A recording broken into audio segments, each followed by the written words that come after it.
Madam Clerk. This meeting is being held in accordance with the Open Public Meeting Act, NJSA 10:4-6 et sec, notice of which was sent to the record in the Star Ledger and was posted on the municipal bulletin board. Okay. Roll call, please. Councilmember Von Rudenberg. Here. Deputy Mayor Canestrino. Here. Deputy Mayor Sims. Here. Deputy Mayor. Okay. Councilmember Battaglia. Here. Mayor LaBrosse. Here, before we go on to flag salute, our city attorney would like to make a comment. Yes, thank you, Mayor. I just want to announce to the public that prior to our meeting here today, our public meeting, the council held a closed executive session, and I do want to put on the record that the council did specifically speak about the ongoing affordable housing litigation between the city and the Fair Share Housing Center, and just making that announcement. So that was the only case that was discussed. Okay, Frank, if you could focus on the flag, please. Everybody, please rise for the flag salute. I pledge allegiance To the flag of the United States of America, And to the republic for which it stands, stands one nation, under God, God, indivisible, with liberty liberty and justice for all. Okay, thank you.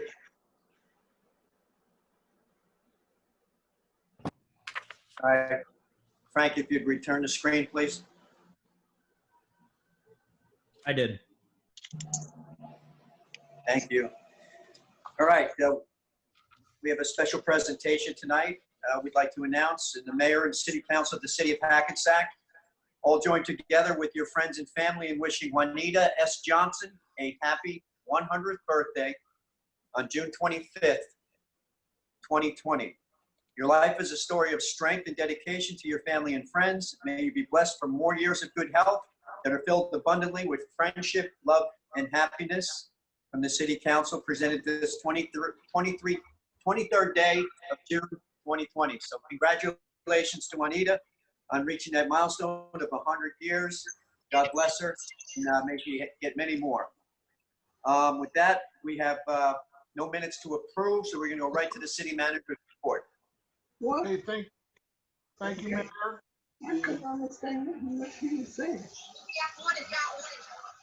The city manager's report. The city will be hosting its first drive-in movie on June 26th. The first event is sold out, but we have 2 more events coming this summer.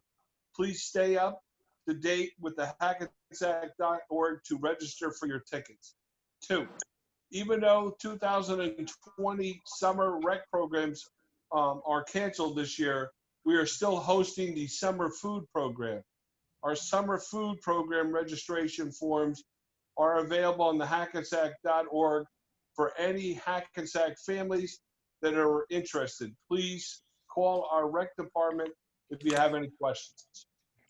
3, parking regulations update. We will be reinstating our parking regulations on July 1st for parking regulations with the following guidelines.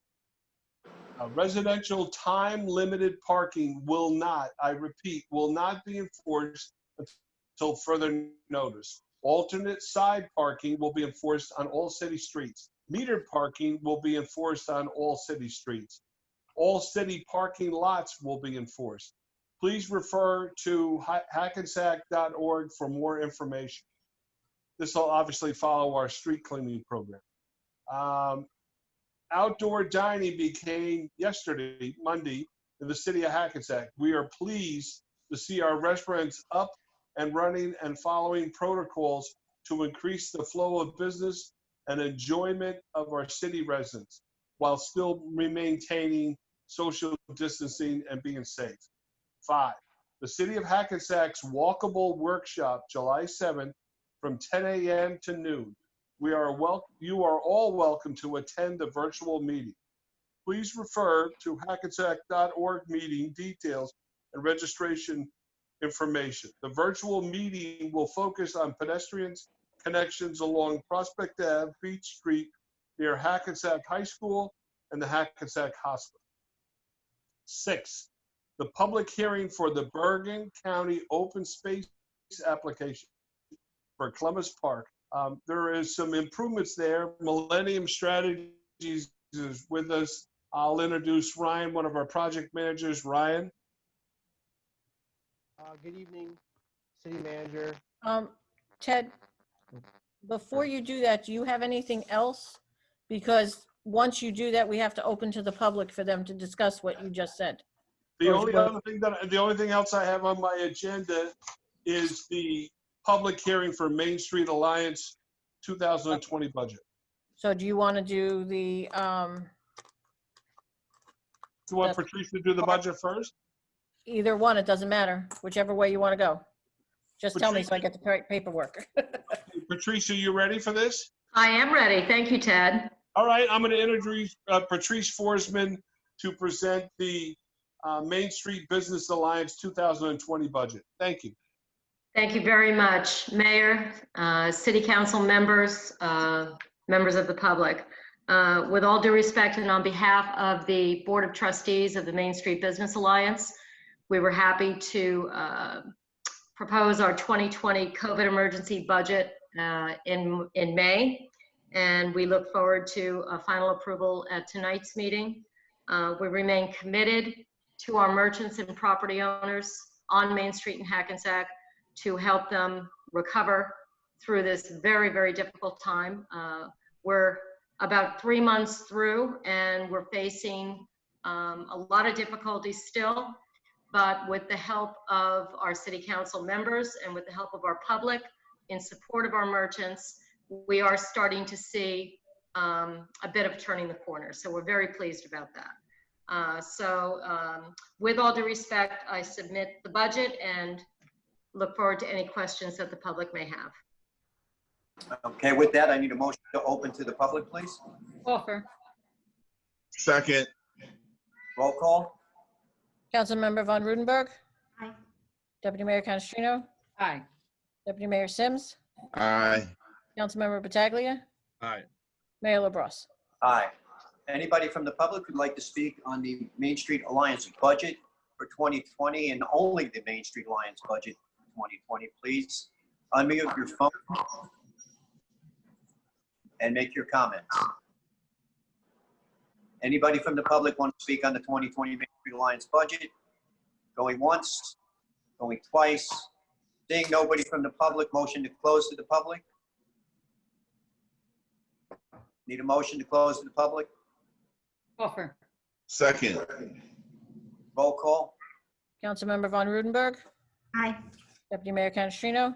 Aye. Deputy Mayor Sims. Aye. Councilmember Pataglia. Aye. Mayor LaBrus. Aye. Okay.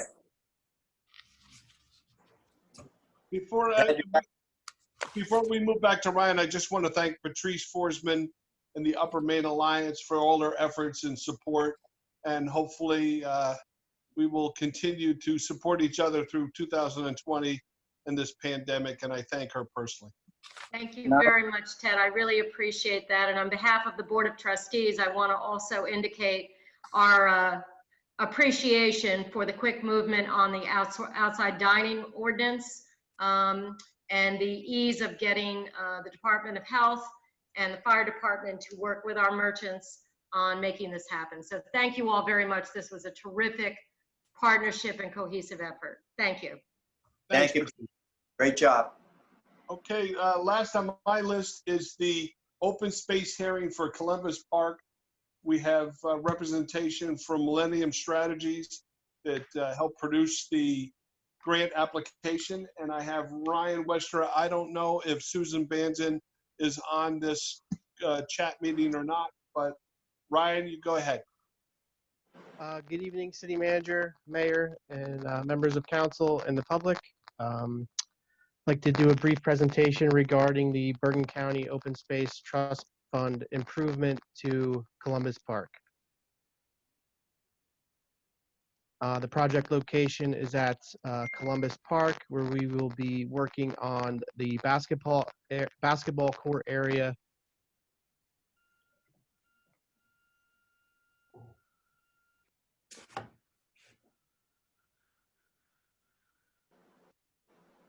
Still there, Ryan?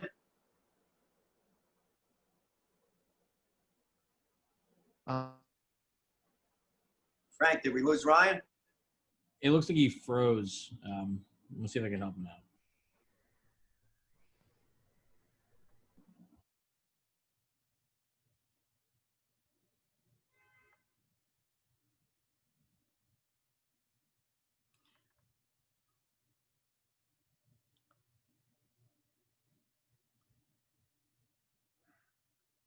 I see him. Hello, you got me? We can Right. Lost your- Hello? Can hear you.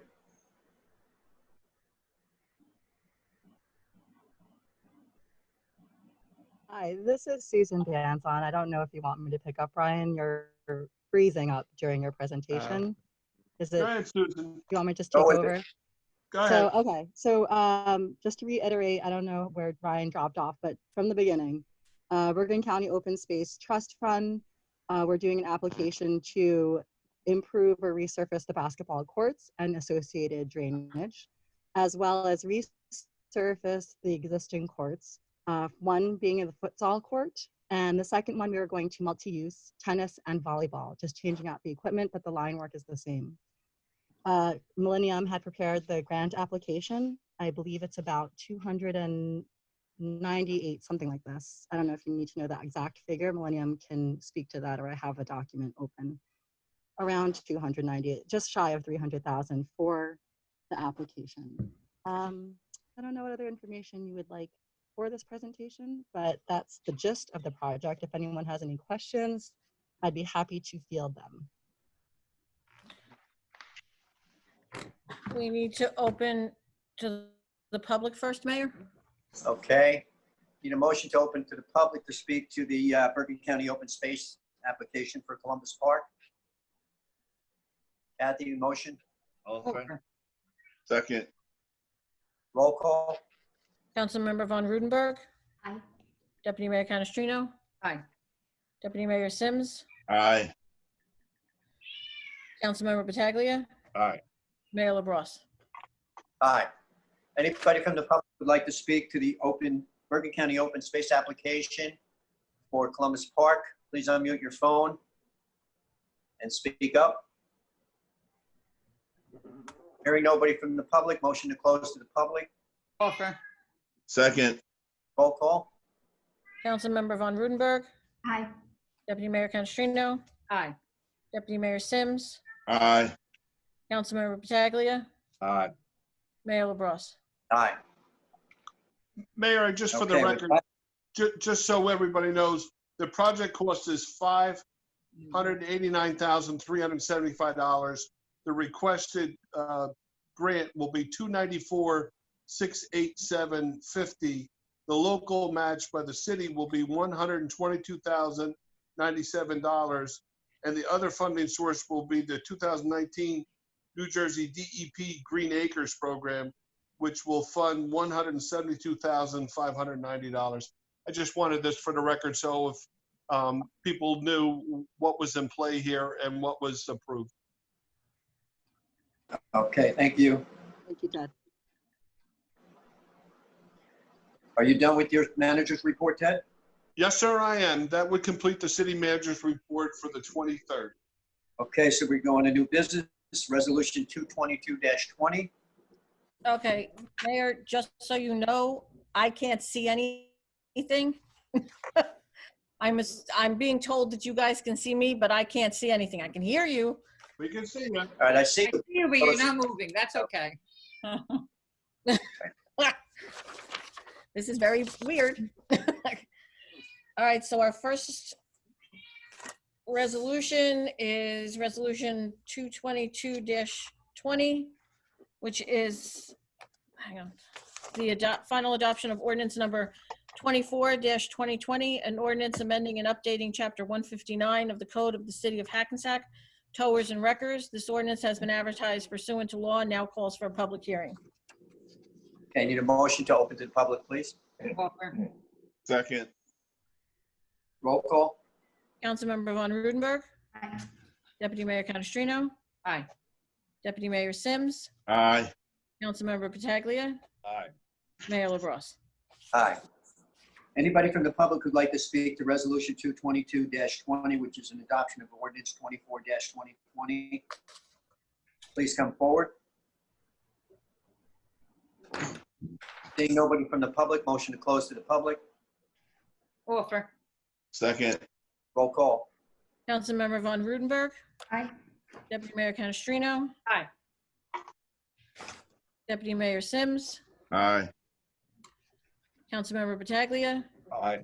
Mayor LaBrus. Aye. Need a motion to adopt the ordinance, please? Offer. Second. Roll call. Councilmember Von Rudenberg, Aye. Deputy Mayor Canestrino, Aye. Deputy Mayor Sims, Aye. Councilmember Pataglia, Aye. Mayor LaBrus. Aye.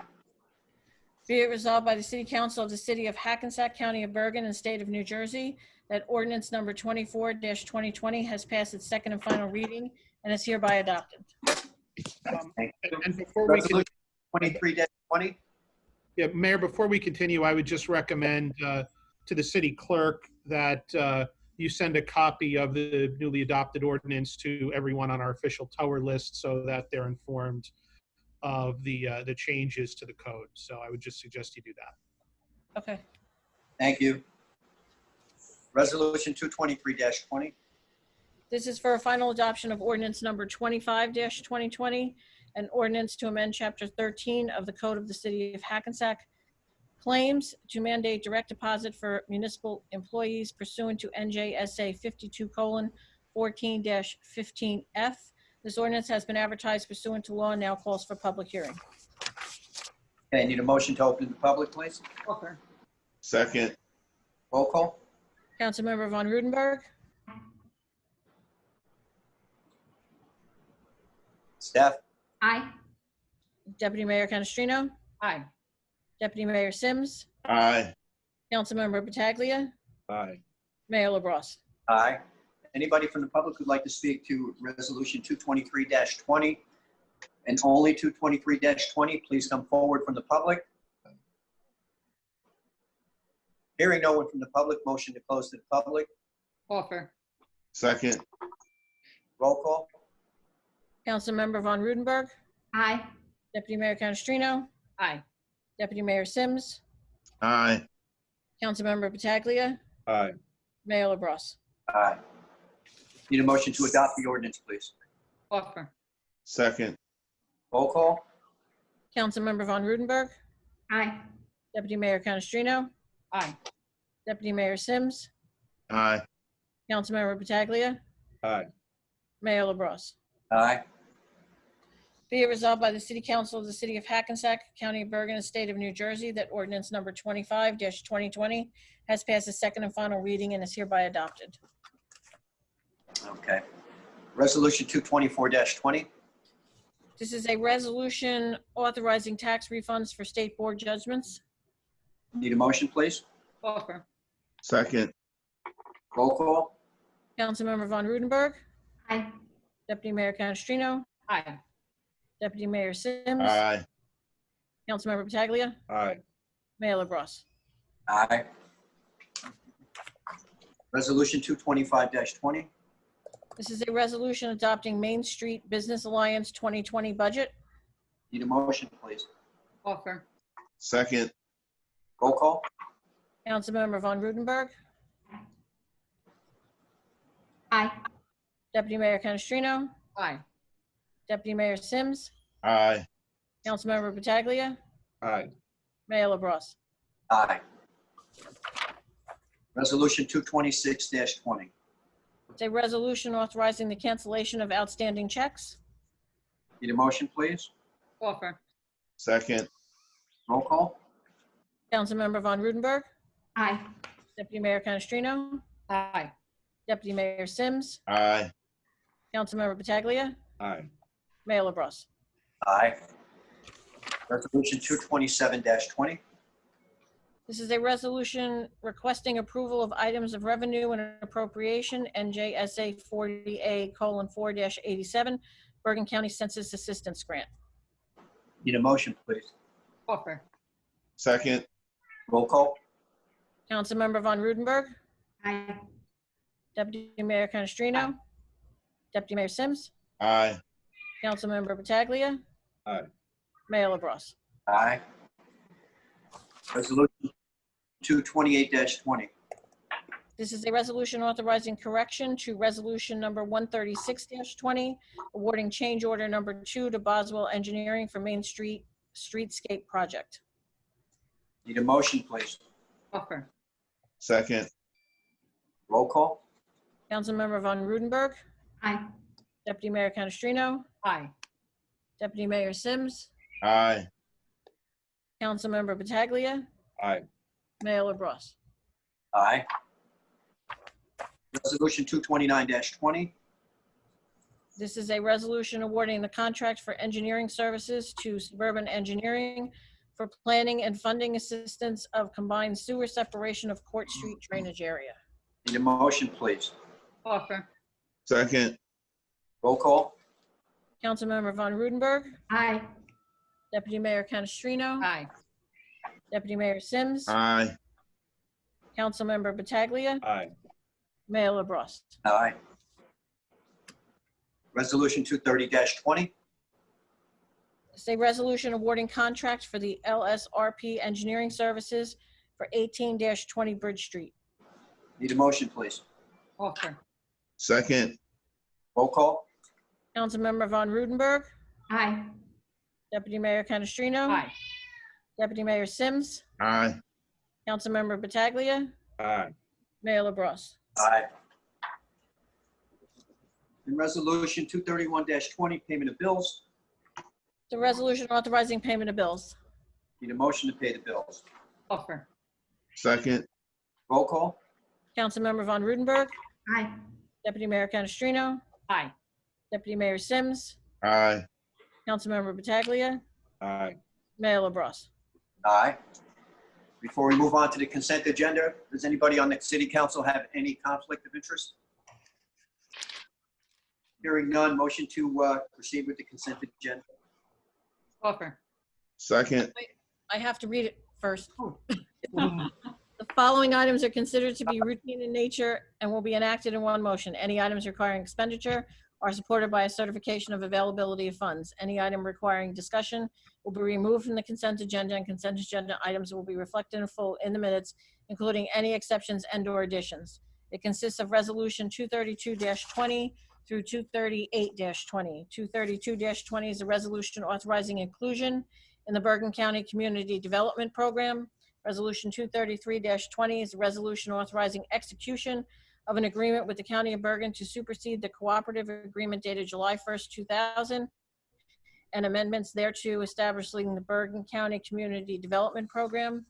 Resolution 234-20 is a resolution authorizing the submission of a Bergen County Open Space Recreation Flood Plan Protection Farmland and Historic Preservation Trust Fund grant application for Columbus Park.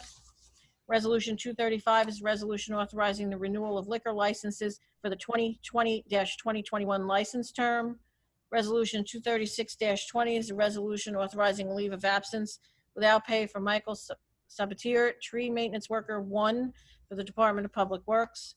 Resolution 237-20 is a resolution accepting amended project schedule under redevelopment agreement with R&H Hackensack Urban Renewal LLC for the redevelopment of Block 308.01, Lot 3, which is otherwise known as Lot C.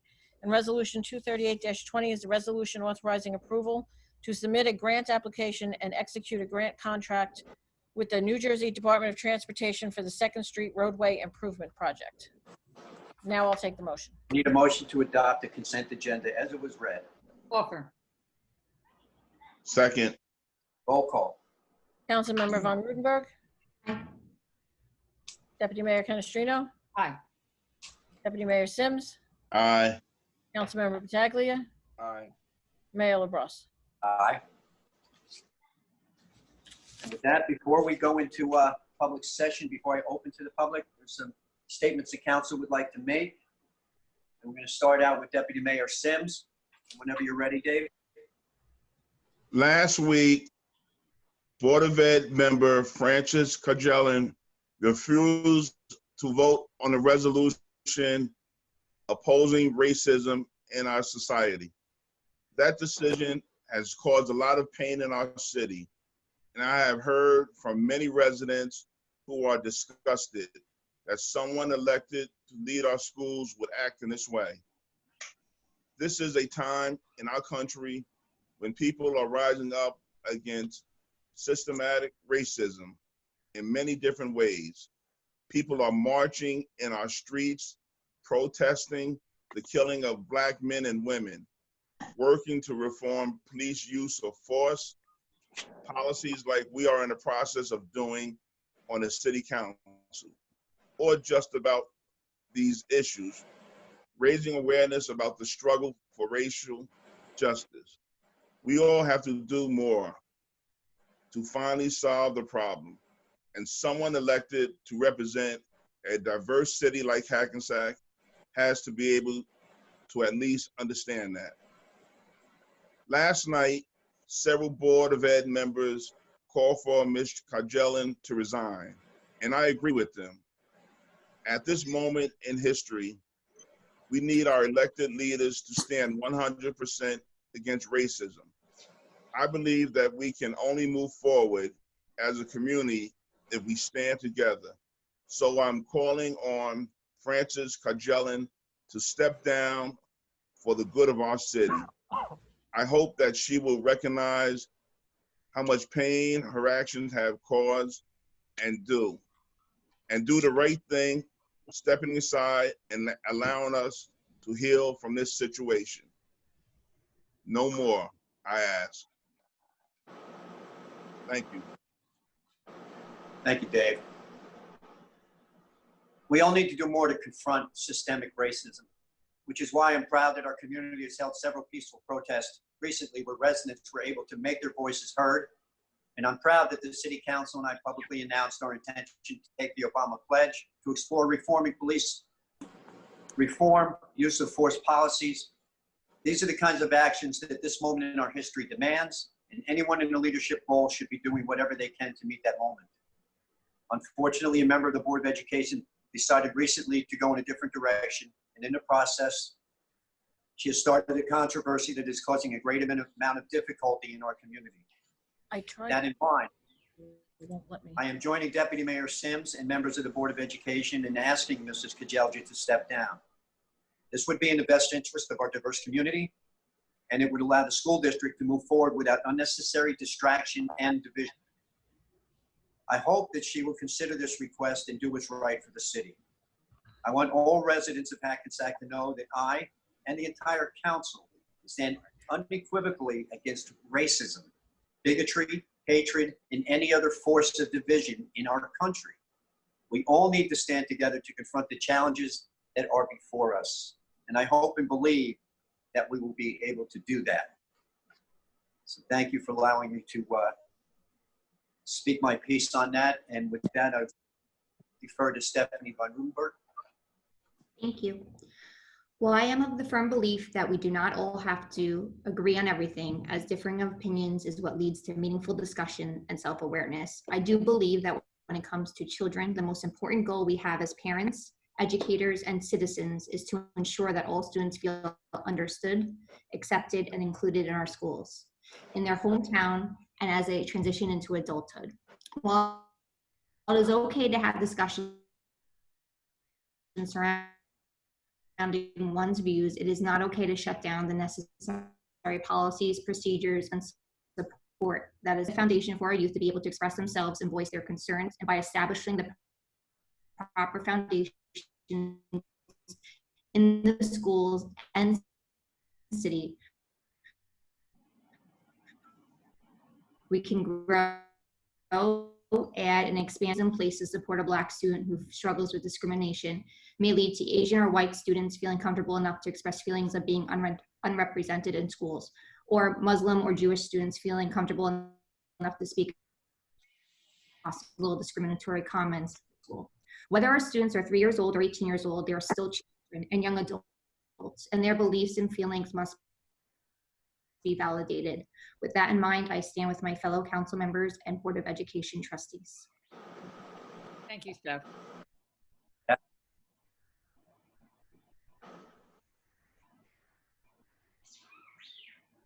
actions must support the community that they serve. It was evident that this did not happen at a recent Board of Education meeting. The majority of the Board of Education members voiced their request for Ms. Kajelja to resign as a Board of Ed trustee. I know how difficult this must have been for them. I respect and support their request and their commitment to both our city and our students.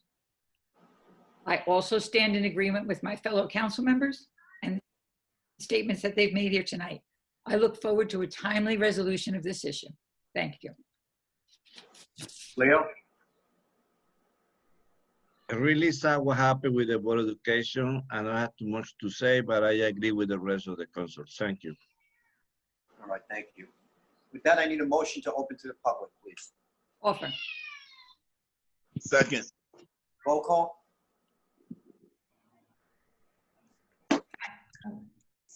Roll call? Gabby, you there?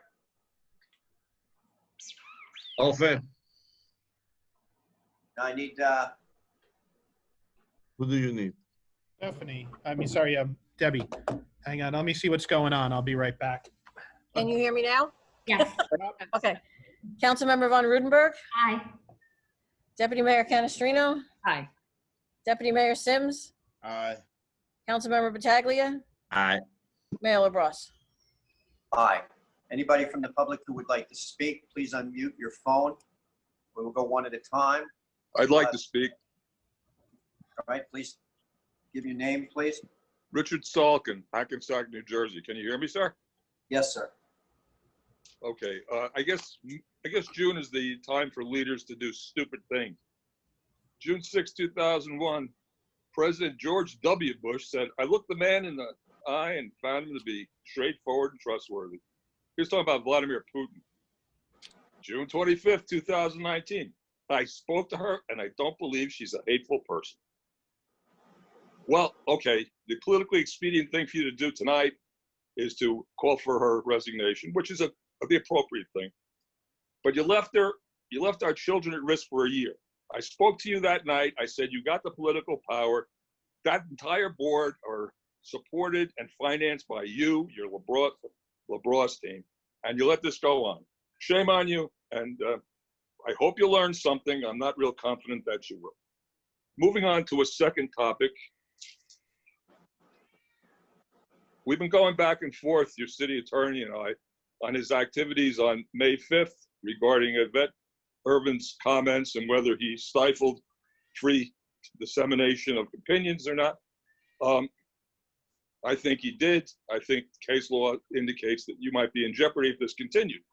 But what's interesting is at the last meeting, June 9th, he probably violated his own best advice he's ever given to his clients to, like, keep your mouth shut, because it spewed out that the reason he interceded, and you heard this, that had nothing to do with the quorum, had nothing to do with the subject matter, had to do with he was concerned that the mayor was being led into an ethics violation trap, and he wasn't going to let that happen by me or one of my colleagues, whatever that means.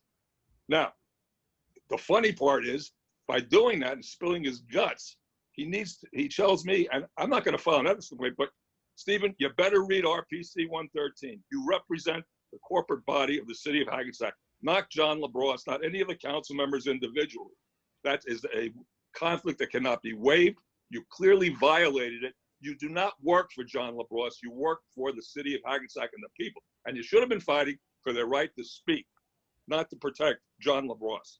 Thank you for your attention.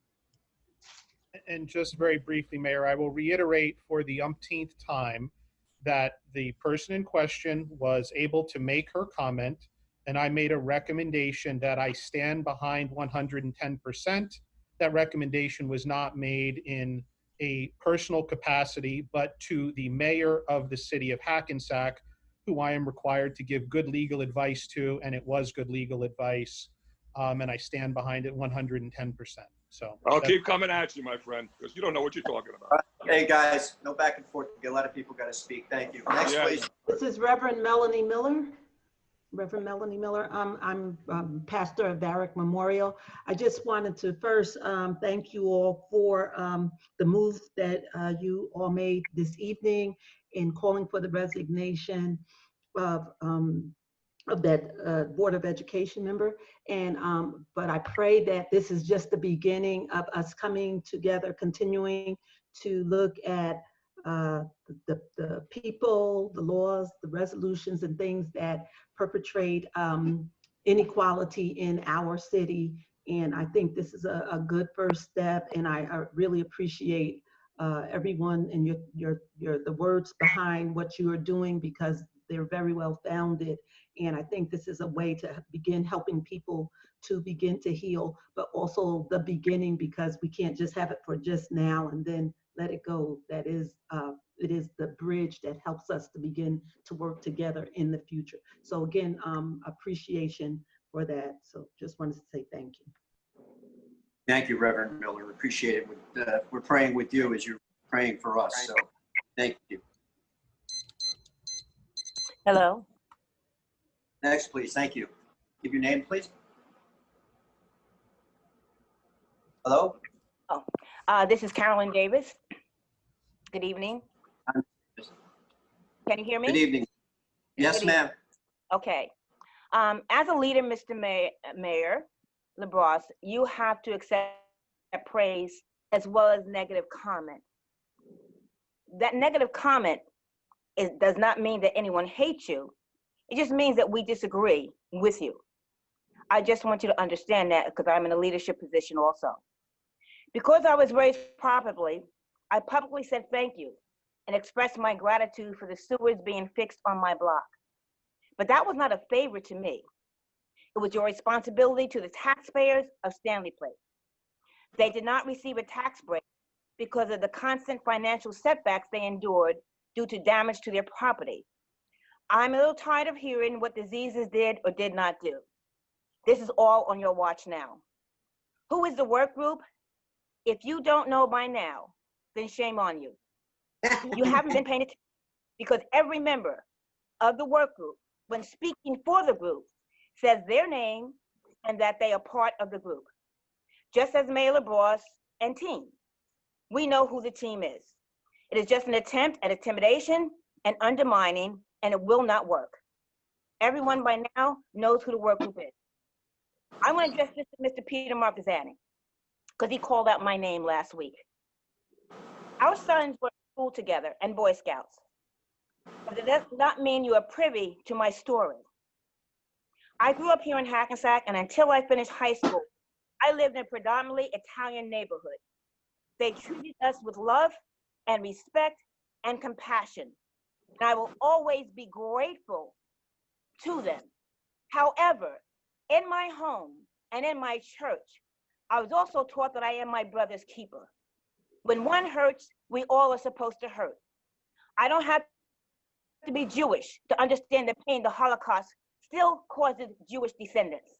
And even if I didn't understand, I would have no right to tell them not to tell the story, how far to go back in history, or insinuate what they should be grateful for now. This is exactly why Black Americans are still fighting now. During this season of unrest, of killing of innocent Blacks, you want to insinuate that I should be grateful because they fixed my sewers? I am grateful, but let me explain something to you. I'm truly grateful that just a few years ago in Paramus, while I watched my Syracuse University educated, Dean's List, hardworking, decent Black son was put in handcuffs, arrested at gunpoint, surrounded by about 6 officers because of an inflammable false report called in by one officer. I am grateful that the charges which could have sent him to prison for 25 years were dropped. I am grateful that he got them expunged, but I am especially grateful that I have a friend and his name is Jesus. I am grateful that God, not you, not the city council, protected him from being shot, because they would have had to shoot me also. His crime, trying to help get his wheelchair-bound 86-year-old grandmother into my van at her nursing home to take her to church. I'm grateful that God knows my story and wants me to tell it. You see my smile, but you don't know my story. you don't have the right to tell myself or any other tax-paying citizen what they should be grateful for, how far to go back in history, and when they have a right to complain. Tell your story. I don't stop you from telling it. It's your story. But I'll tell mine. They told MLK he should be satisfied also. Thank God he wasn't, and neither am I. And I will continue to come back to voice my complaints when I am not satisfied. Thank you very much for his. Next, please. Hello, can you hear me? Yes. Hi, I'm Fred Miller. I'm resident of 134 Cedar Avenue. I'm talking to you tonight asking that the city install curbs along Cedar Avenue where curbs not currently exist. Cedar Ave is the only east-west street in Hackensack from South Lake Drive to Mary Street, aka Route 4 to Route 80, that is not fully curbed. The city invested in the sewers and ADA-compliant curb corners on Cedar, and I confirm plans are in place to pave Cedar Avenue.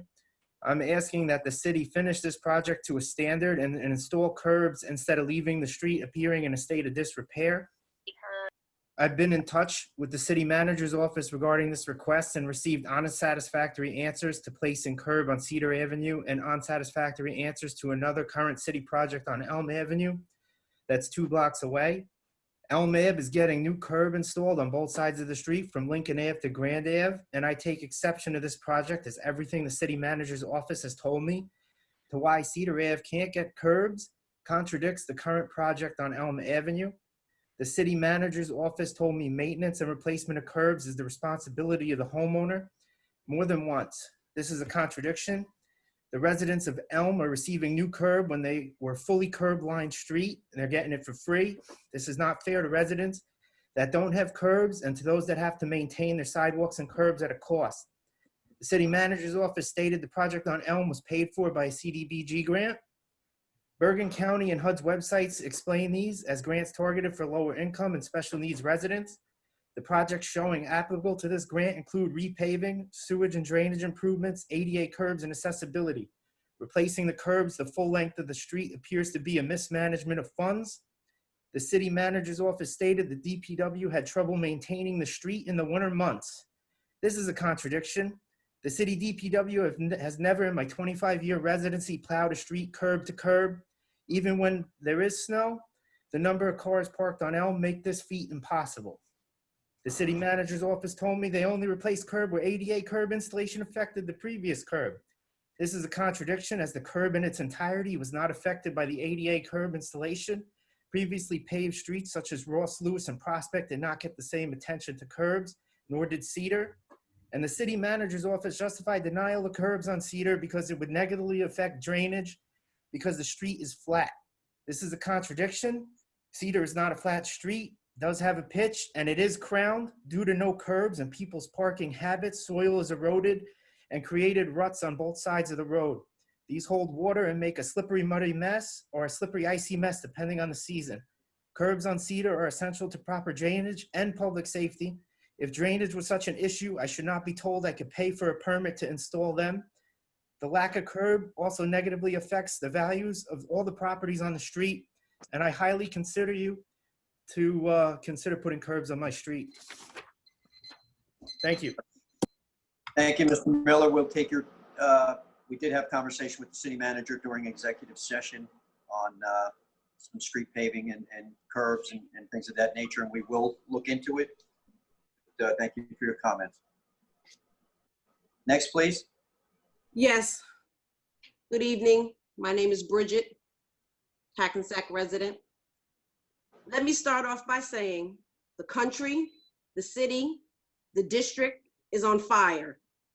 And we have spent far too much time complaining about the way things are and forget that we, the community, have the power to change anything and everything. First, it will start with our voice, then our vote. Because I want this city to be reminded of your campaign slogan, lower taxes, honest government. But let me remind you of what you call honesty. First, the mayor making a statement of African-American community on July 22nd of 2019 and then turning it into a political statement of red and blue. A letter to Ms. Catastrino on 8/28 of 2019 about moving the city of Hackensack together, but never to receive an answer. We stand in the city with 0% of contracts or developers of minority, African American, and women. So your honesty has definitely shined through. But again, you made public statements about the last city council, about their power and greed. Have you truly been honest, government? On Main Street, the Metro building, you waived affordable housing fees to the developer, in which 40% of the ownership is part the Main Street Alliance and the Bergen County freeholders. On January the 14th of 2020, I stood before you and told you that your city council is in jeopardy of integrity with the African American community and that of the other minorities of this community.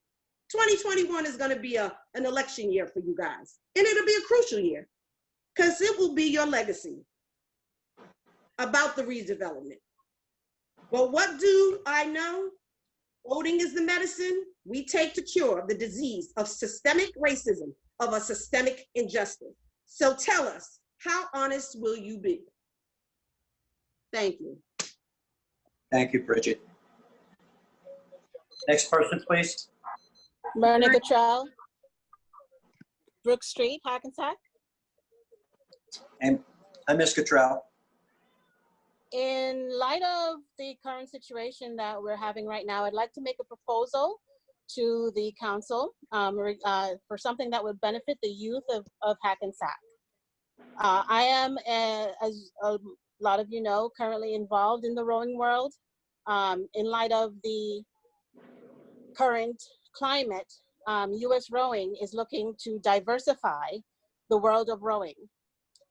With the current construction that's happening along the Riverwalk, I would like to suggest that we offer rowing as an activity for the youth, especially the minority youth in Hackensack. U.S. Rowing is currently looking into developing programs that will offer the sport of rowing to minority groups in Hackensack, and I think it's something that throughout the country, and I think it's something that Hackensack could really benefit from. We think with the development of the Riverwalk that's currently ongoing, the buildings that are currently happening along the river in Hackensack, I think it would be beneficial to put in a boathouse and a dock where we could run a rowing program for the children. Rowing is a sport that could be another outlet, an avenue for the children of Hackensack to gain scholarships to Ivy League schools, to schools that they would probably not have access to.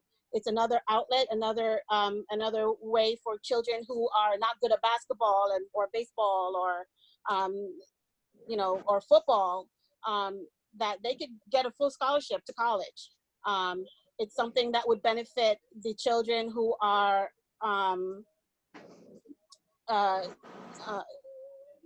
the special ed students in the town. Rowing has been proven to be something that's beneficial for children with disabilities. So that's another program that we could offer to the children in Hackensack. Again, I think we need to strike while the iron's hot, and I think everybody right now in the world of U.S. Rowing, and if y'all don't know who U.S. Rowing is, they do the U.S. Olympic team. They handle everything that has to do with rowing in the country, and we have been kind of speaking with them regarding integrating the sport, and that's a very hot topic with them right now because they have realized that their sport is not a very integrated sport, and they're looking for programs to start in order to be able to pull minorities and in urban areas into the sport. So I would like to suggest to the council that they look into that as part of the development program for the town and something that would be beneficial for the youth. Thank you, Ms. Cottrell. We will definitely look into it. and you know how to get a hold of me. Will do. Thank you. Next, please. Bernadette Bracken. Hi, Bernadette. Hi. I'm the chairperson of the Shade Tree Committee, and professionally, I'm a biologist with a graduate degree in biology. And I'd like to talk about the plans for the basketball court and pavilion at Stuyve Park. Susan from Project Management reached out to the Shade Tree Committee on June 3rd, 2020 to get our input on planting for new trees at Stuyve. She shared the engineer's plans, which included the removal of 10 old growth trees. This was the first time that these plans were shared with our committee. In January of 2019, there was a special hearing of the City Council regarding a dog park where plans for a dog park in Stuyve were presented, and the community overwhelmingly opposed the clearing of the wooded area to accommodate one. When asked about tree removal during this special hearing, the engineer said, quote, "The dog park is shown to be within a wooded area. We are only removing trees within that area, but there is still a buffer of woods," unquote. The clearing of these other trees, however, was not presented. In March of 2019, the engineer, Tom Bordy, presented plans at a COW meeting that included the removal of these large trees, and Mayor LaBrosse asked that none of these trees be taken down. In August 2019, there was a council meeting that included a Stuyve Park update. The removal of these trees was mentioned, and Deputy Mayor Canestrino responded, "Let's reach out to the Shade Tree Committee. We promised we would keep them in the loop." As you'll hear from Mary Walsh, the people of Hackensack do not want these trees removed. The mayor does not want these trees removed. Deputy Mayor Canestrino wants the Shade Tree Committee's input on the matter, and we do not want these trees removed. I don't believe the public was given a fair opportunity to comment on this part of the plan, since the special hearing was regarding the dog park. In order for Green Acres monies to be used, and the public must have the opportunity to comment on the complete plans. Looking at the plans Susan provided, we believe there are ways to accommodate a pavilion that spare these trees. Thank you for your attention to this matter, and the committee looks forward to working with the council to resolve this. Thank you, Bernadette. Next, please. Good evening. This is Nancy Alvarez from 38C. Can you hear me? Yes, ma'am. Yes. I would like to echo Mr. Fred Miller's request regarding curb for Cedar Avenue. I would also like to have curb, as well as Susan Thompson, and there are other members or other residents that would like to have curb. Now, there are curbs put up by the residents. Those are railroad ties. And when I asked the inspector, he said that only two families were getting curbs, although they have railroad ties, which, if that's the case, I understand that railroad ties are not permitted, allowed by the town. Is that correct? To the manager.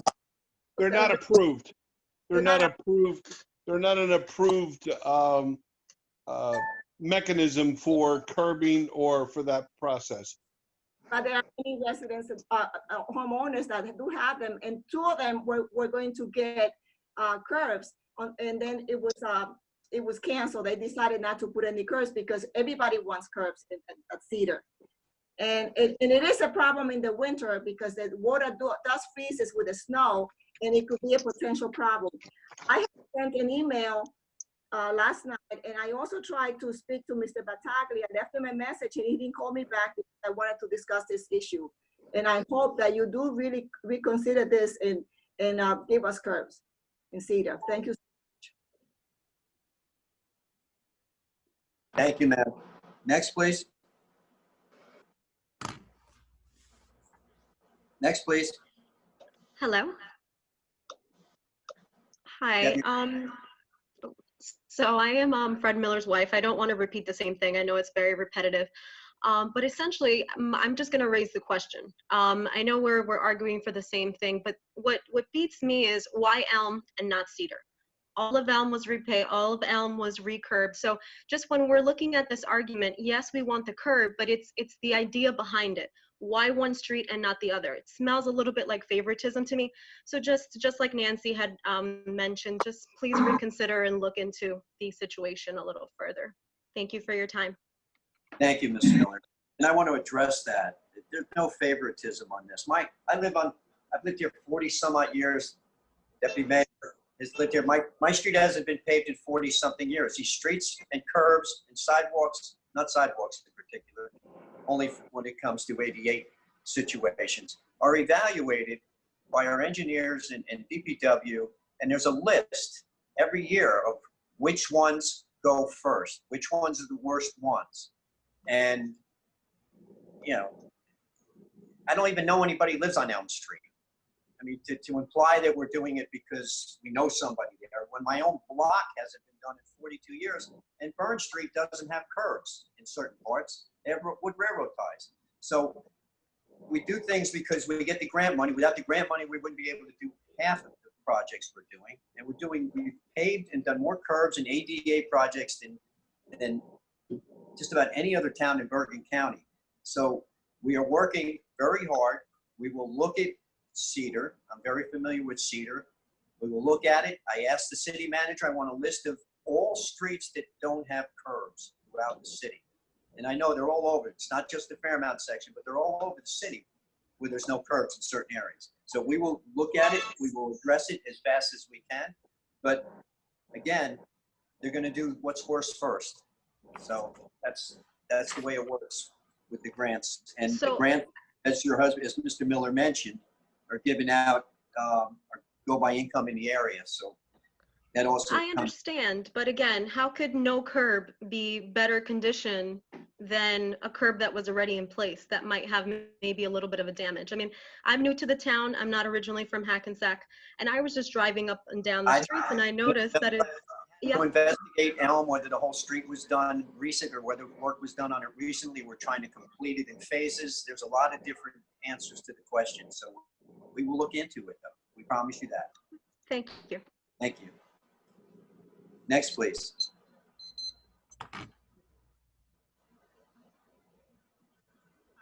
Good evening. This is Blanche Stewart. I actually have two questions. One is in light of the George Floyd situation and police brutality issues in this country, wondering if the city would consider a civilian complaint review board. We've asked for this over the years with previous administrations, and I think it really is important now, and I would like for you to consider that. So the second thing, last year I asked about the paving of 3rd Street, and I know there are a lot of streets that have been paved, and there are, you know, we may not be the most important, but I'd like to know when our street will be on the list. There's a big pothole in front of my house, and they filled it several times. And in the middle of the night, when trucks hit it or cars hit it, it's very annoying. So those are my only two statements. Thank you. Questions, actually. Thank you. Yes, part of the civilian complaint board is actually part of the process we're going to be going through with our police department, through our city manager and city council on moving forward to work on that. I don't like to call it a complaint board. I'd like to look at it more as an overseeing type of board. We certainly shouldn't just be looking at complaints. We should be looking at everything. So I appreciate you bringing that up, and we will. I will try to have the city manager see where 3rd Street is on the schedule. Thank you. Next, please.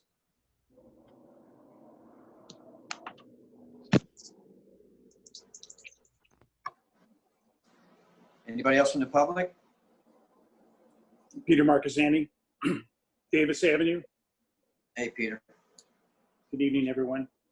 I just, I'm sitting here, I feel terrible listening to my good friend Carolyn Davis and how much she feels that I may have offended her at the last meeting.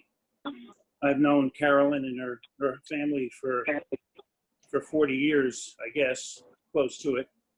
Her son, Rob, who's a fine young man now, was, when he was 8 years old, was in my house every Friday night for den meetings.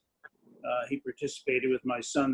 They were best friends for a long time, and part of the World Championship Odyssey of the Mind, Olympics of the Mind in those days that won the World Championship at the University of Maryland. So I feel terrible that I haven't seen Carolyn in a while face to face other than at city council meetings, but perhaps we'll get a chance to talk more when the COVID-19 epidemic, pandemic, whatever you want to call it, catastrophe ends. So I want to say publicly that I feel bad that I have offended Carolyn. I did want to say one thing, though, that made me bring up her name the last time, and that is because I think I mentioned that I felt with all the racism that exists in our country, and it is certainly widespread, that it seemed like there was a lot of pushing on the council that they were the seed problem of this significant problem. And I don't think it can just lay everything at the feet of the council. Council, people I know on the council are doing whatever they can in many ways to make the city a better place. I use the Stanley Place example with the sewer backups because I got the impression that I didn't want this council at the time. I was hoping that the neighborhood wasn't being neglected because it was predominantly a black neighborhood. And that's why I brought up the fact that I thought there was some action taken on the needs of the community in that area, and that the city was responsive to those needs. Now, maybe they weren't responsive. I haven't gone down and inspected the sewers, but I was hoping that that was an example of the fact that there was not blatant racism where the black community, especially in certain neighborhoods, was being completely ignored. So I just wanted to say that. I was going to say more about Frances Kajelja. She's also a very dear friend of mine. Obviously, politically, I can see why she has to resign from the Board of Ed, and maybe she will. I have mixed feelings, however. I know that the vitriol that was launched against her, I found to be incredibly mean-spirited, as if we were doing something for our children and the education of our kids. If our kids listened to the remarks that were made against her, I don't know whether that would be well suited to the situation. One particular remark that really struck me last night was I guess he's the associate minister in Mount Olive Baptist Church. I could be wrong, but he mentioned that Frances was really almost a stench, that she was disgusting, that she was an apple that was going to rot the entire board. And I felt those remarks were particularly, especially from a minister, unchristian. They were definitely ad hominem and had no place in that discussion.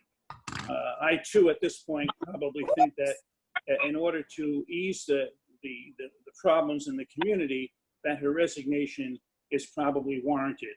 I don't think, however, that burning her at the stake is. So with that, I sign off. Thank you very much. Thank you, Peter.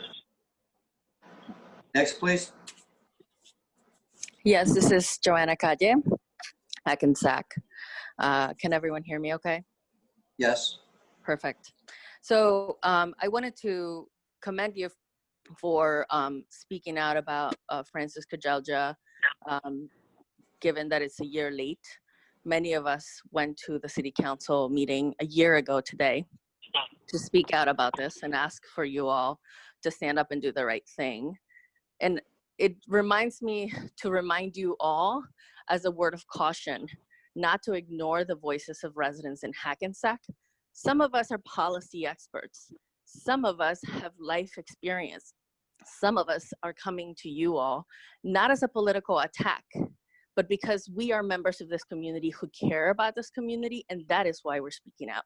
I know some of you love to attack me for when I come to speak out, but I'm also a policy expert. When I came a year ago, I was working with racial justice and social justice organizations that have been fighting for justice for all for a long time. And to be ignored the way that I've been ignored, and many people were ignored, if you had listened to us a year ago, we wouldn't be here today. And so as we're talking about racial justice issues, as we're talking about policing, as we're talking about equality, I heed you to please listen to what we're saying and don't ignore us merely because you think that every attack that comes your way is a political attack. It is not personal. It isn't about you. We're not here to fight you personally. This is about making our community better. And some of us have more policy experience, more racial justice experience, more reform experience than any of you combined. So I certainly urge you to listen to those who are coming to you and guide and help you guide you through this because it impacts all of us. Thank you. Thank you, Ms. Kaye. Next, please. Anybody else from the public? Susan Tompkins, Hackensack. Did you get that name? I got it. I'm calling in because of you repaving Cedar Avenue, but not putting curbs in. You put handicap curbs on Allen and Spring Valley into people's lawns, and you did all of Elm, but we can't get curbs put into our street. I mean, what's the reason behind that? Are you done with your 3 minutes, ma'am? Because I don't want to go back and forth. No, it's just that I've lived in this neighborhood for over 50 years. And this is the part of town that always gets overlooked. Side Park, I mean, our side streets, I mean, even in plowing, they go straight down the middle of when they plow. I mean, I've called in almost every time during the winter. The parts that don't have curbs, the dirt is falling away. And then the sidewalks are going to get destroyed. And then it's up to the residents that own the property to replace the sidewalks when it's not really our fault because we can't contain the dirt that goes from the sidewalk into the street. I mean, I really think we need curbs put in, and the curbs should be put in at the city's expense because they've never had curbs here. I'm done. Okay, I will tell you this, we are going to evaluate the situation. Obviously, the budget for this year is done and the paving programs have been started and are set for this year. These things are in phases. As I said before, areas are checked out, what streets are worse, what streets qualify for the grants. Some streets don't qualify for the grants, take 100% taxpayer funding. Let me remind everybody that we're coming out of a pandemic, which I hope stays out of a pandemic. But we don't know coming September where the city is going to be as far as taxpayers being able to pay their taxes. Okay? Should anything change from the norm where taxpayers can't pay their taxes, we are going to be in a totally different situation and we'll be pulling back on all types of projects, unfortunately. That's not our goal. We're hoping everybody pays their taxes and we can move forward, but we don't know if that's the case. So that's another situation that we have to figure out. But we will revisit and look at curbs. I've asked, I don't know if you're on the call before, I've asked the city manager list. I asked the city manager for a list of all streets in Hackensack where there are no curbs, whether it's Cedar, whether it's, I know there's some on Lewis, there's other areas don't have curbs. There's some on Burn Street right here by my house.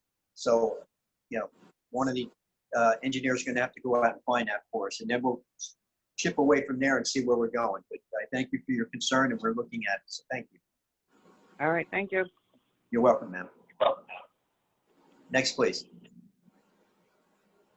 Anybody else from the public? Hold on. Hearing. Sorry? Hello? Yes, ma'am. Can you hear me? Yeah, you're a little muffled, but I can hear you. All right, hold on a second. I'll take it off speaker. Can you hear me now? Much better, thank you. Name, please. Regina DePasqua. First of all, I want to thank Debbie for reading my emails previously. I appreciate it. Also, I'd like to make a suggestion that the city attorney take an ICO course or something on public comments and stifling and censorship. It would be an excellent investment. Avoid some lawsuits. 2nd Street, I want to know what part of that is up for roadway improvement. The rally, I sent you an email. Those young people are due an apology for the way they were blasted. It was not them that did the march, they did the rally. On the Board of Ed, it's about time. Like others have said, it's late, but you could have avoided a lot of heartache in the past week if you had done it a year ago. And finally, the drive-in movie. The city manager said it was on the city website. It's not on the city website. It's on the Hackensack site. And the only way anybody knew this, well, I informed people tonight because when he said it was sold out, but I went and looked when he said it was sold out. It's not on the city website. So it's going to be a friends and family event there at the movie. You'll see, because nobody knew. That's it. I just would like to know an answer to the question on 2nd Street. What part? I defer to that to Ted. Which part of 2nd Street, Gina? I do not have the description in my notes here at my home, but I will certainly make sure that you're emailed with the location. Okay, because it's either the hospital part or the Carver Park part. That's 2nd Street, basically. All right. Any other response to me or no? No, ma'am. All right. Again, Debbie, thank you for reading. My emails are much longer than my verbal comments. Thank you. Thank you. Next person from the public. Yeah, hi, this is Louis DeCepola. I live at 314 3rd Street in Hackensack. And there's been a lot of good topics talked tonight. And if I may, I'd like to go back to the topic of the state of trees in Hackensack. One of the things that motivated me, and I currently sit on the Environmental Commission, to join the commission was what I see is, a lot of improvements that could be made in the city. And I feel the state of trees is not where I think they could be. I also try to attend as many of the Shade Tree Committee meetings as possible to find out what they're doing and get some synergy between the Environmental Commission and the Shade Tree. And I think you heard from Bernadette Bracken earlier. We're supposed to be a tree city, USA, and I really don't see right now the city's giving priority to trees. I walk a lot in the city, and I see a lot long stretches of streets that don't have any trees, and you could actually see spots where trees were removed, and maybe for good reasons, but never replaced. And those are sides where there are no overhead wires either. So there's just so many spots in the city that are just screaming for trees right now. And I guess we're supposed to be Tree City USA, but I don't think we're really earning that title right now. Some people earlier mentioned about the paving on, or the curbs being renovated on Elm Street.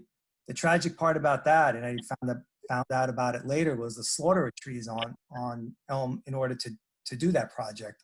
I just think that's tragic. Years ago, I was in Charlotte, North Carolina, and they worship their street trees. They would never have, cut down trees to, renovate a curb. Also, Bernadette mentioned earlier, and I'll just finish off about the proposal in Sty Park. And part of it now includes to, do some renovations of the playground and a pavilion and taking down, several mature trees. I scoured the minutes and video, and I think Bernadette made reference to them. And there were very, very scant references to that. And I also agree it was not properly publicly disclosed. So I just want to ask, is that something that will be done? Because I think it needs some public input. And from what I'm hearing, it sounds like those plans people consider them final, but I don't think the public was adequately notified about that plan. Thank you. Thank you, Mr. DeCepola. Next from the public. Good evening. My name is Mitch Eason. Can you hear me?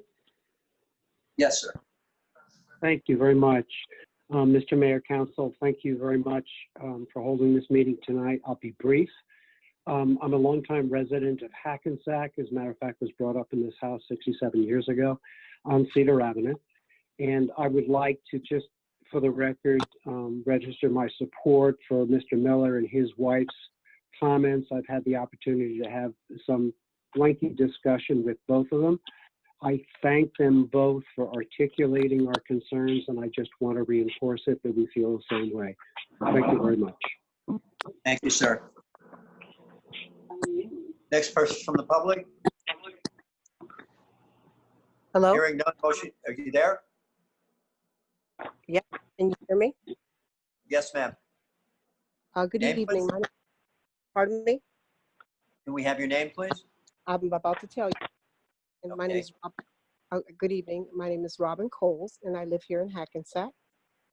And I've been listening to the meeting, and I really wanted to just call in to say it's important that we listen to one another all across the board and around the table. They called for her resignation. We should not be choosing sides.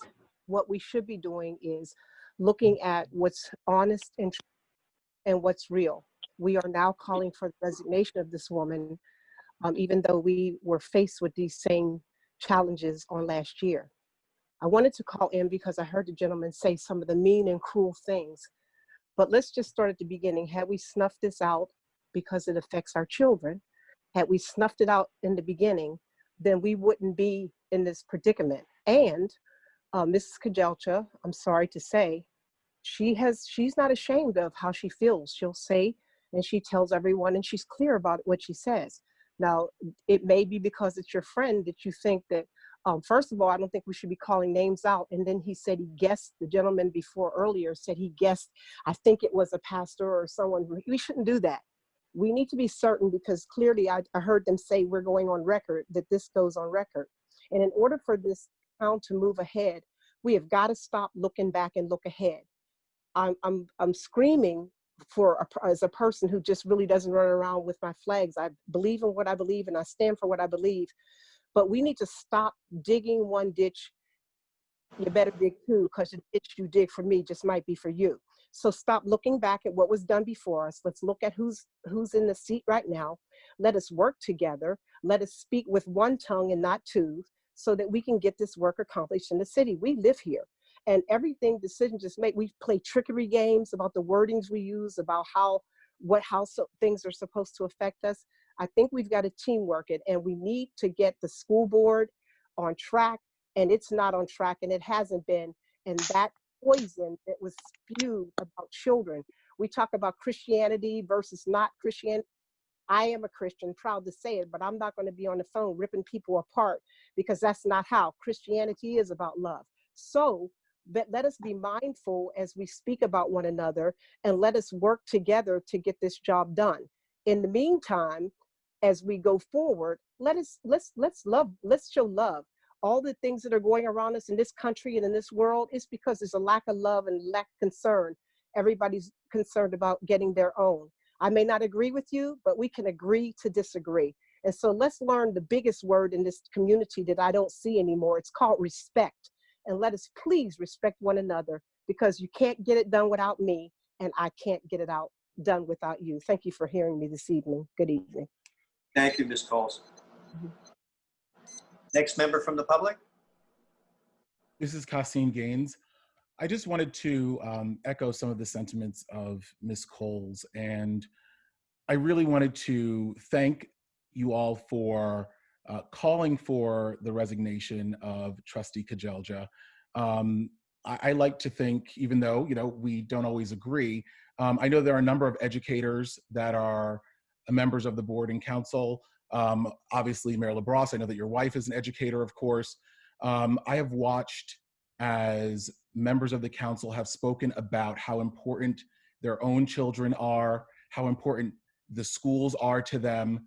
And I cannot tell you the damage that was done by allowing Trustee Kajelja to sit on that board for a year after her statements about the LGBT community were made public. None of you would tolerate that about your own children if someone had made statements that applied to you and your family in that way. You would be in the audience with us. It wasn't that there was some great collusion of outcry. The reality is, and this is a true story, there was a student the week after her comments came out in the guidance office of the school upset because of the way that they were treated because of their sexual orientation. Not related to Ms. Kajelja's comments, but the point that I'm making is that School has to be a safe space for all of our students, whether it's based on race, whether it's based on sexual orientation. And last year, this week, there was a high school student who was in the council chambers asking all of you to acknowledge her humanity, asking her for her full rights to be acknowledged, and for you to denounce something that was so clearly denounceable, that the governor himself denounced, and you didn't do it. Mr. Marcassani mentioned, well, perhaps it's not politically advantageous for her to serve on the board anymore. It certainly seems that way. It seems like we have reached a point now where it isn't politically advantageous for her to serve on the board anymore. But the reality is, what she did and the impact of what she did, students hear that. Students know, and also the staff know. Her inability to vote on an anti-racism resolution last week led to a very dedicated staff member, a statewide recognized staff member, might I add, rendering her resignation, while Trustee Kajelja still sits there. Trustee Kajelja is not the victim in this situation. Our students, our staff, our community, we deserve better. And I'm disappointed that it's taken you a year, but I'm glad that you are there now. And I would like to know what has changed over the course of the year to cause you to ask for her resignation. Thank you. Thank you. Next person from the public, please. Hearing none, motion to close to the public. Mayor, I have something. Oh, you have that email? Yeah, I have one email. This is from Richard Serbo. Mayor, we, as residents of historic Hackensack, New Jersey, are now concerned that our leadership has abandoned their post at the helm of our city. As a former crew member on several sailing vessels in the Caribbean, it's well known to all that who is at the helm decides the outcome of the voyage.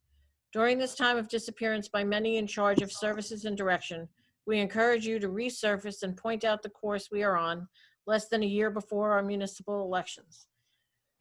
We need at least a 30-day discussion of what the heck is really going on and what will transpire as we go forward. Please lift the ban on public discourse. Thanks, Rich Serbo. Thank you. Anything else? Randy Glover, Hackensack. It just seems like, and it shouldn't be, where life seems to be so difficult and complicated. I just want to know what makes one race of people believe that they're better than the other. But this comment is really to Deputy Mayor Sims. You said at one time you can't work with these niggas, but do you realize the people on your ticket that run with you need you and these so-called niggas to win an election? They can't win without you. And you said you want to be a civil rights leader. It's at your fingertips. Sometimes leadership and change comes from the most unlikely places. What I'm saying is, Deputy Mayor Sims, we need you. Don't be fooled. This whole economic development revitalization with Black people being left out is literally up to you. You are our eyes and ears. You are not only the city's representative, you are our representative. Show me another group of people that would tolerate $1 billion redevelopment project in their community, and no one in their community has a job from that project. You see what I'm saying? Be that leader. Govern for all. Govern for us. Step up. Thank you. I'm going to respond to that, Mr. Glover. I'm going to ask that in the future, and it's hard to gavel you down on the Zoom meeting, but I ask that you please refrain from using that word. A lot of people find it offensive, including myself. Not to mention, we do have young children that could be watching this, and it is on YouTube. And you know, you could use another terminology. Say something. Express your feelings to Mr. Sims. That would be much better. Thank you. Next, please. We don't find it offensive, Mr. LaBrosse. Trust me. We've been called it on many occasions. I understand that. Is that Bridget? I'm sorry. I can't tell if that's you or not. Yes, it's me. I understand that. There's young children, and we're talking about education tonight and what's right for our children. And I understand that, but we have been called. It's not right for a kid who's parents say, hey, I want you to watch a city council meeting, and to hear that language, I think is not right. It's not fair. And that doesn't represent the way we are here in Hackensack. Okay. I understand what you're saying, but I understand it's a public forum and we have to be mindful. Thank you. Okay. But they do speak like that here in Hackensack. Next, please. Mayor? Yes. Mary Walsh has been trying to talk, but she can't figure out how to unmute herself. I did help her out. I'm not sure if she's able to talk now. Okay. I can speak, but I can't. There's no video. Okay, don't matter. That's all right. You don't need a video. We can hear you, Ms. Walsh. Okay. So I'm concerned about the property values of neighborhoods where trees are being cut down needlessly. The property value of a home with a nice big tree in front of it is about $15,000 higher than if there weren't a tree. And studies have shown that houses near natural settings are substantially higher than the ones that are not near the parks. So the lack of trees, such as those that you have removed on Elm Avenue, have created severe ugliness and reduced the property values. So about 13 days ago, I started a petition to ask the residents of Hackensack whether they want the trees removed in Side Park. So I just want to tell you that I have 266 signatures on a petition that says that people do not want the trees removed in Side Park. It is definitely possible to improve your infrastructure without taking down, one twig from any of those trees. And the Shade Tree Committee and some neighbors met with the project manager a couple weeks ago, and we pointed out how this could be done quite easily. That basketball court does not have to remain where it is. It can go right back in the corner on that nice place, which the neighbors really would like to see happen, because they hear the sound of the basketballs. And if you put it back in the corner without taking down any trees, now you have maintained a decent neighborhood for the neighbors who live across from Sky Park. I dropped off copies of all the paper petitions at the City Hall yesterday. I'm not sure whether Mayor LaBrosse, you and the City Council received them yet, but I do have a copy that I can send you from the online petition also. And a couple of the comments that were made in the online petition sounds like this. In the 5 years I've lived in Hackensack, I've seen nearly a dozen mature trees cut down within 1 block of my home. At least 6 of those trees were healthy, and not a single tree has been planted in their stead. Year by year, I see less green when I look out the window and have less and less shade in the hot summer months. This petition understates something I'd like to note. Should really, I can't access exactly what she's saying, but she continues, just last month, I watched as an 85-foot tall tree was removed only 5 blocks from the park. The next one says, I would like to be able to breathe. Next comment from Ms. Henry, please don't remove healthy trees, build around them. When they put a dog park at Van Saun, they took down every tree. Now there's not 1 ounce of shade. It makes it almost unusable. Next comment, I'm signing because the city of Hackensack needs to make tree preservation a top priority, or it should take down the Tree City USA banner hanging in City Hall. Next one, cut down trees in a park? How about cutting down our taxes instead? Debbie, Next comment. are we at 3 minutes? You're over the 3 minutes, yes. Okay, all right. But I think you get the gist. And I'd be happy to I will send you these comments through your email also. And I thank you for your serious consideration of this problem. Thank you. Next, please. Seeing none, motion to close to the public. Offer. Second. Roll call. Councilmember Von Rudenberg. Aye. Deputy Mayor Canestrino. Aye. Deputy Mayor Sims. Aye. Councilmember Pataglia. Aye. Mayor LaBrus. Aye. Before we move forward, Ted, do you want to say anything about the tree situation? Ted? Oh, I'm sorry. I thought you said Kathy. No. The trees that have been removed, I listened to these conversations from residents who said that we cut these trees down indiscriminately, is not true. The trees that there was a decision made that on Elm, because of the curbing and the sidewalks, that the trees would not survive because it would disturb the roots of these trees. And then we'd have a safety issue because the original trees that were planted there, to my understanding, were not the proper size or the proper tree that should have been used in the first place. There's a life cycle of everything.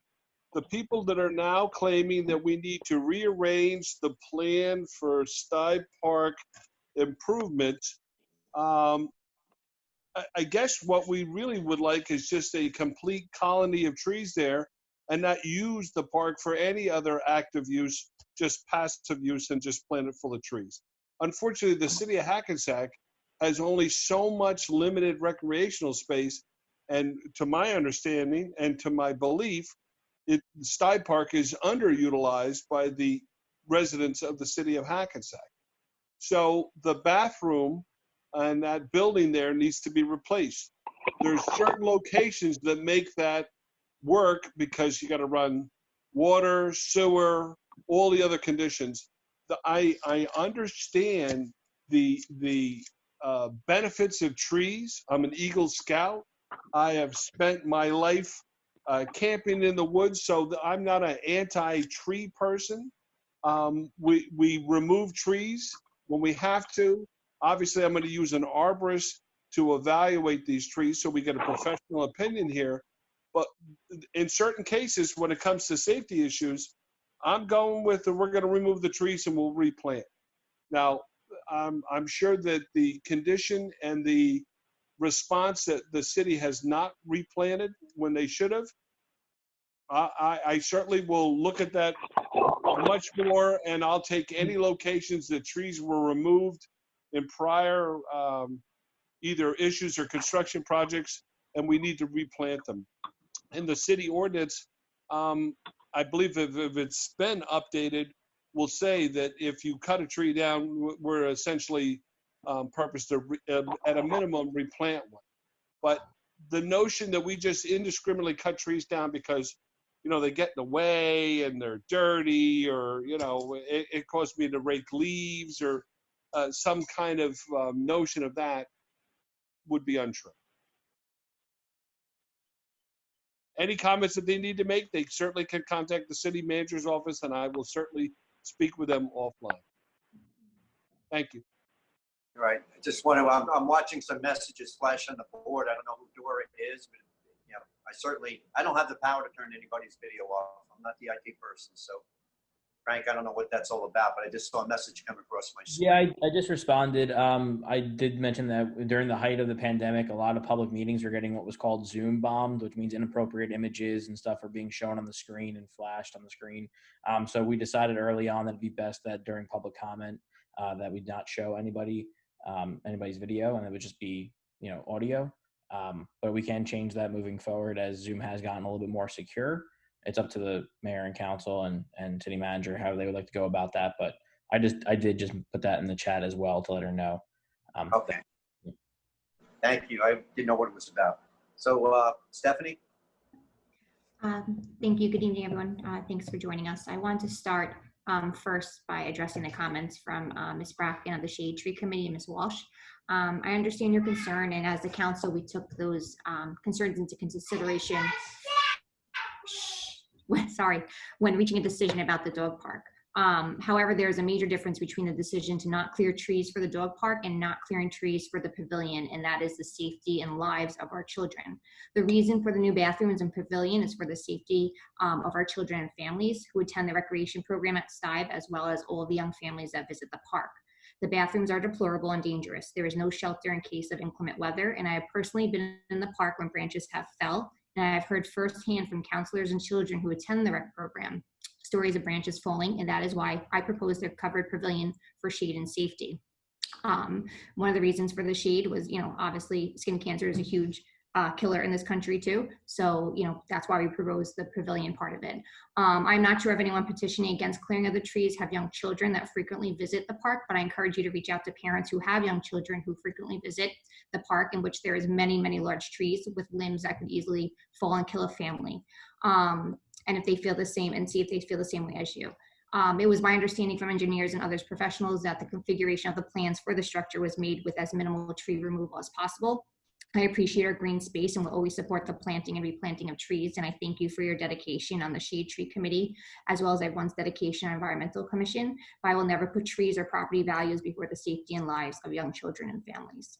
A huge thank you to Ms. Whitaker and the Nellie K. Parker teachers and staff for a wonderful 4th grade moving up ceremony. It was obvious that a lot of work went into it, and all the students were recognized by their teachers and principal and support staff, and everyone appropriately socially distanced. And they were just so happy to see their teachers who they haven't seen since March. And it was a really special an emotional day for both the teachers and the students and the parents. It really was emotional, to see everyone there. A special thank you to Ms. Gottrell for attending tonight's meeting and for proposing a possible boathouse and dock on the river. Rowing is a great sport that requires you to have great stamina and strength, and also brings you onto the water and encourages you to be part of nature, which many young children do not have the opportunity to do. For those of you who do not know, Ms. Gottrell's daughter, Kiara, won the gold women's freshman 1,000 meter back in 2018. And as Ms. Gottrell stated, it would be a great sport for all students, but especially minority students and special education students who are underrepresented in rowing. And the more opportunities we can offer our students, the better. And you have my full support. And we hope that we can do something and have something come out of this. What else? And also, when researching the rowing, I came across a 2020 documentary titled A Most Beautiful Thing.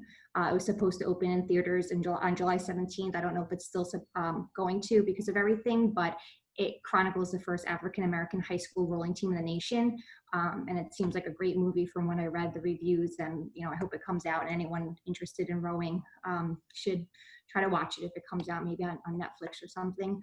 And there was also a comment from the public about policy and how some people know more policy than others. And that's true. And that's why, we, do work together and try to, find things out and research things, and not everyone can know everything. But just because you know policy doesn't mean you always make the best choice in regards to policy.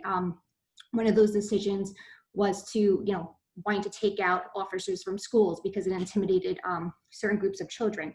And to me, that officer is there to protect every student, regardless of race or sexual orientation. And, I don't think if a gunman came into Parker School, which is open concept, or into the high school where you constantly see kids leaving and coming for lunch in every opening and it's not monitored, I don't think a police officer is going to ask, what your ethnicity is before he jumps in front of a bullet for you or tries to, kill the gunman. So yes, other people might know more policy and have more wealth of knowledge, but I don't know if that necessarily means you're always making the right decisions and taking all children into consideration when you're making those decisions.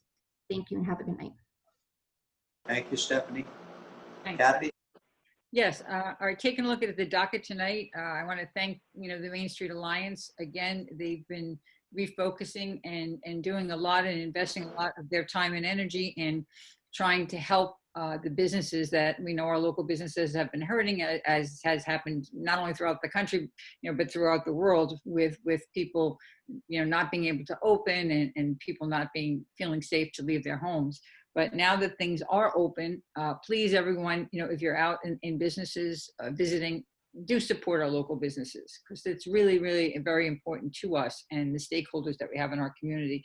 Just remember to play by the rules and do it safely. And it is their business. So, you know, if they have certain particular things they want done, let's all be respectful of each other, and let's make this be the safest thing that happens in Hackensack. That, you know, we've taken our time. The governor has, you know, delayed a lot of this, and things have been going well so far. So let's hope that we see that continue.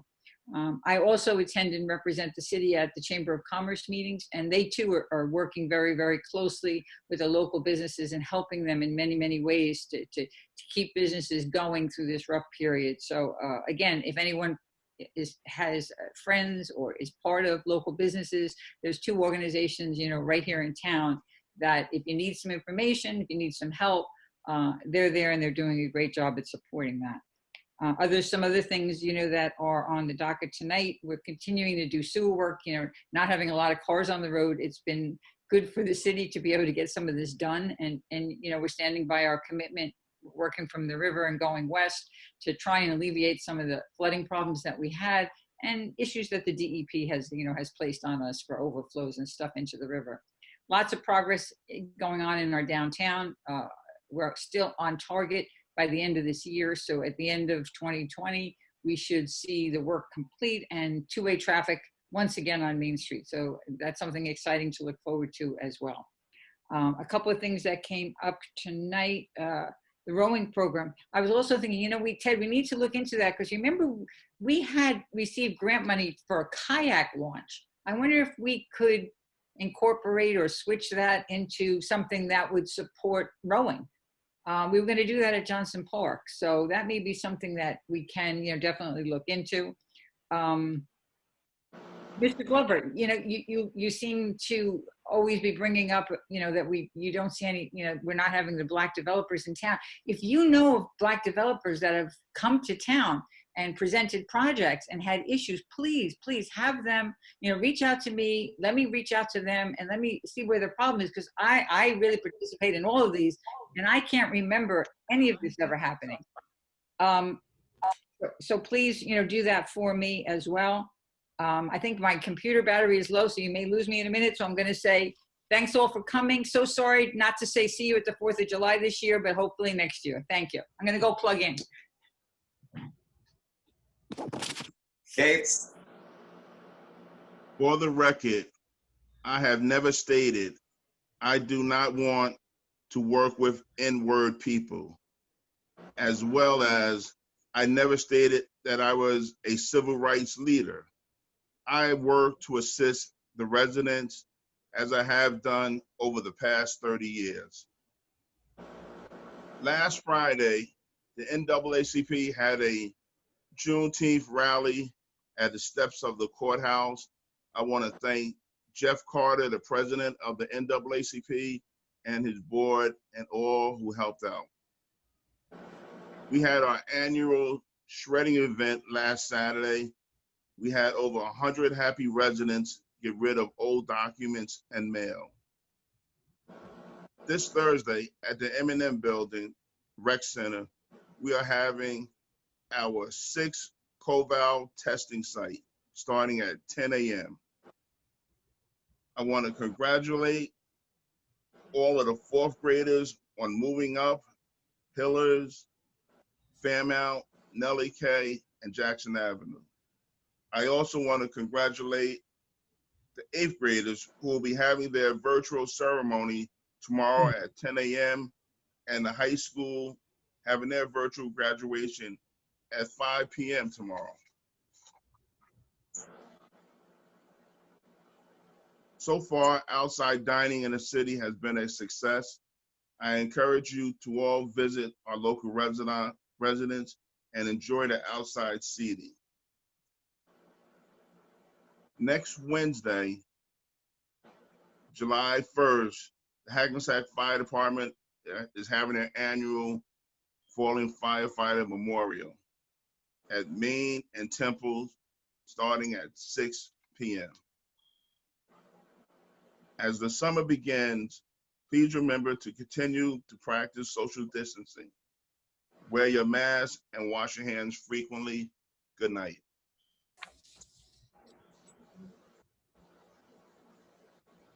Leo? I agree 100% with Stephanie. With my granddaughter, is 8-year-old, I always sometime around Sty Park. We always found branches the size of the baseball bats. They really present danger to the kids. So the city manager already got an arborist that's checking the trees, not only in Sty Park, but all over the city, because they present a danger to the residents. If the tree is in good condition, they should be pruned and should be taken care. But if the tree is sick and is half dead, the arborist will determine if the tree has to be cut. We're not cutting trees just like that. For the rowing, I love rowing. I used to do that when I was 14, 15 years old. And we love to see the idea that we can be in the Hackensack River. If we're gonna do that program, my suggestion will be to do an over Peck Park to start. In the meantime, we should be trying to get a river keeper for see we can dredge the Hackensack River, because you can walk from Hackensack to Teaneck. That river has to be deeper to be used. And the paving continue in different sections of the city. The lighting continue to improve. PSG have been changing the lighting in different type of intersections. The last thing that I have to say is stay safe, wear the mask, wash your hands, don't take any chances. Thank you. Night. Thank you. I'll start out by congratulating the Main Street Alliance. The budget got passed tonight. During this pandemic, they've done a great job. You know, we have a lot of small businesses on Main Street and mom and pop shops, mom and pop restaurants. And, you know, it's been really tough on them. And Main Street Alliance helped them with money and still helping them. It was very big in moving forward with the outside dining program, which is being quite successful, as was mentioned before. And I highly recommend going out and trying it out. Pick a nice night to go out and have a meal outside. It's nice to be able to go out and get served again, or to go out and have dinner out. It's a good night out. The Cottrell family, you know, the Cottrell family lives right next door to me. That's why I said, you know how to get a hold of me. I've been following Kira for years with this, and she started. She's doing a great job. She's qualified for the national team, which is an honor for Hackensack to have somebody qualify for a national team in rowing, especially as a young black girl in a sport that really doesn't have a lot of minorities in it. So just another hurdle being jumped right there. So, you know, hats off to Myrna, her mother, who's been spearheading this and trying to keep the program, pardon the pun, but keep the program afloat. But doing a great job. Right now it's a club sport in Hackensack. We'd love to see it as a high school sport down the road, but I'm totally in favor of seeing if it's possible to do it in the Hackensack River, why not? So we'll look into that. I want to make sure if we're taking trees down, the trees get replanted. That's part of working with the city and the Shade Tree Commission working together to replant trees. I totally believe what Ted said, when trees can outgrow themselves and become a problem. Nobody wants to go cut big trees down for absolutely no reason, but there is a safety factor.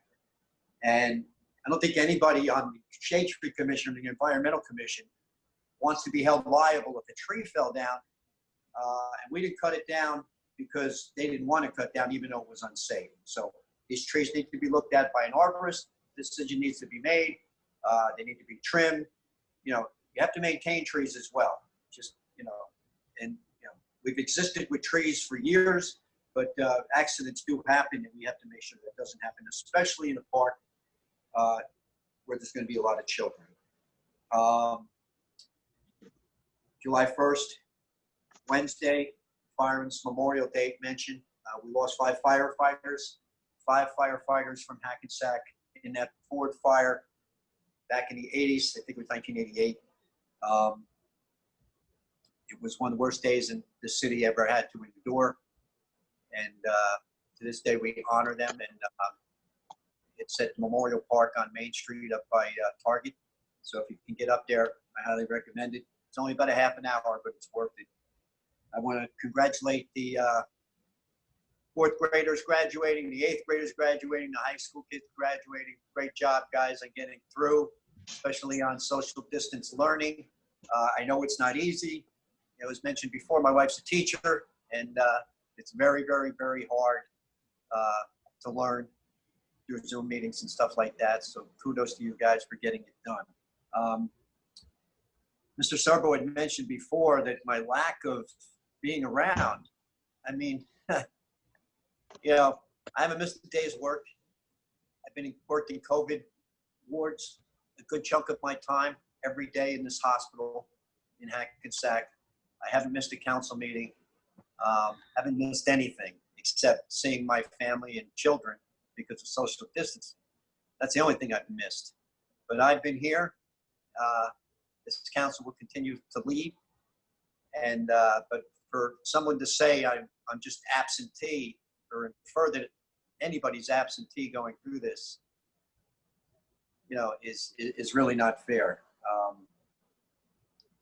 But I'm looking forward to the day when Mr. Servo is sitting back in council chambers and everything's back to normal. I wish that's the way it was now, and unfortunately it's not. We have to do things a little bit differently, so to keep each other safe. So thank you everybody for your comments tonight. I think there's a lot of heartfelt back and forth. We're listening. Hopefully you're listening, and we'll get through this together. So thank you everybody, and have a safe night. Good night. Need a motion to close the meeting. Offer. Second. All in favor? Aye. Aye. None opposed. Good night, everybody. Right.